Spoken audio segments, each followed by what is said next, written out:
ದೇಶಕ್ಕೆ ಯೋಧ, ನಾಡಿಗೆ ರೈತ, ಬಾಳಿಗೆ ಗುರು ಒಬ್ಬ ತಾನೆ.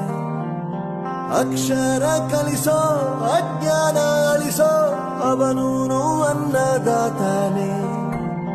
ತಪ್ಪು ಸರಿಯ ತಿದ್ದಿ ತಿಳಿ ಹೇಳಿ ಸಮಬುದ್ಧಿ, ನಮ್ಮ ಚಿತ್ತ ಶುದ್ಧಿಯಾಗೋ ಹಾದಿ. ಎಷ್ಟೇ ದೂರ ಹೋದ್ರೂ ಮರಿಬೇಡ ನಿನ್ನ ಬೇರು, ನಿನ್ನ ಸಾಧನೆಗೆಲ್ಲ ಇದುವೇ ಆದಿ. ಪಾಠಶಾಲಾ